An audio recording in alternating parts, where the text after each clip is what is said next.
নানুর ব্লকের দাসকল গ্রামের করিয়া ১ নম্বর পঞ্চায়েতের আলী গ্রামে আজও অধিকাংশ মানুষ মাটির বাড়িতে বাস করেন। অনেকেরই ঘর ভেঙেছে বন্যায়। আবাস যোজনার ঘরের জন্য তারা নিয়মিত প্রশাসনের সর্বস্তরে ছোটাছুটি করেছেন। ব্লক থেকে পেয়েছেন ঘরের আশ্বাস, কিন্তু আশ্বাসই সার, পাননি ঘর। ছেলেপুলে নিয়ে আজও মাটির বাড়িতেই দিন কাটাচ্ছেন তারা। এটা বিডিও সাহেবের কাছে আমরা চাপড়া গেলাম, চারবারও বিডিও সাহেব বললো অসুবিধা নেই, তোমাদের ঘর ঢুকে যাবে। তা আমাদের এখনো পর্যন্ত কোনো খবর দিল না।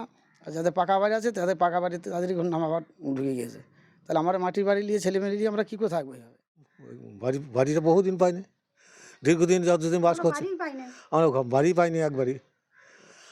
আর অন্য জায়গায় যাদের বাড়ি আছে তাদের পাকা বাড়ি পেয়েছে, আর আমাদের মাটির ঘর দেখছে, মাটির ইয়ে, আমরা কিছুই পাইনি স্যার। নানুর পঞ্চায়েত সমিতির বিদ্যুৎ কর্মাধ্যক্ষ সুস্মিতা মণ্ডল। সুস্মিতার স্বামী প্রণব মণ্ডল এলাকায় তৃণমূল নেতা হিসেবেই পরিচিত। 2013 থেকে 18 পর্যন্ত দাসকল গ্রাম করিয়া 1 নম্বর পঞ্চায়েতের উপপ্রধান ছিলেন তিনি। গ্রামে তাদের রয়েছে পাকা বাড়ি ও জমি। পাকা বাড়ির ছবিও ধরা পড়েছে এনকেটিভির ক্যামেরায়।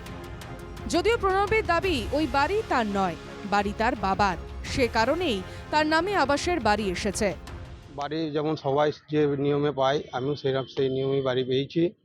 এবং আমার একজন অসহায় ব্যক্তি, আমার কোনো জমি জায়গা বলে কিছু নেই। আমি আলাদা পরিবারে বাস করি, 2009 সাল থেকে আমি আলাদা থাকি। বাড়ি না পেয়ে অসহায় পরিবারগুলি ক্ষোভ উগরে দিয়েছে মুখ্যমন্ত্রীর বিরুদ্ধে। এখনো পর্যন্ত আমার ঘর পাই নাই, এমনি যারা পাকার বাড়ি তাদেরও আবার ঘর এসছে। তাহলে এটা কি রকম অভিযোগ আনছে? তাহলে আমরা কি ঘর পাবো না? তো দিদি কি আমাদের কি দেখতে পাচ্ছে না? এই অবস্থায় পড়ে আছে আমরা। আলী গ্রামে বাড়ি নিয়ে কোনো অভিযোগ পাননি বলেই দাবি বিডিওর। তবে অভিযোগ এলে বিষয়টি খতিয়ে দেখবেন বলেই আশ্বাস বিডিওর। এই জাতীয় কোনো অভিযোগ আমার কাছে আসেনি। কোনো রাজনৈতিক দলের নেতা হিসেবে তো এই সার্ভে হয়নি, আমরা একটা ইন্ডিপেন্ডেন্টলি সার্ভে করেছিলাম। যদি অভিযোগ 3 তারিখের মধ্যে এসে থাকে দেন অবশ্যই এটা অ্যাড্রেস করা হয়েছে। যদি গ্রামসভার মাধ্যমে এসে থাকতো সেটাকে অ্যাড্রেস করা হয়েছে। আবাস যোজনা নিয়ে তৃণমূলের বিরুদ্ধে দুর্নীতি ও দলবাজির অভিযোগ করেছে বিজেপি।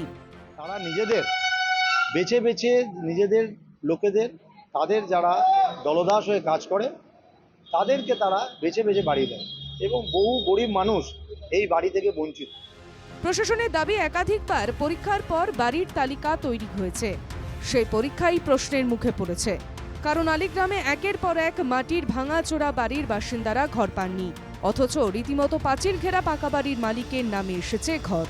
বোলপুর থেকে শুভদীপ প্রামাণিকের রিপোর্ট, এনকেটিভি বাংলা।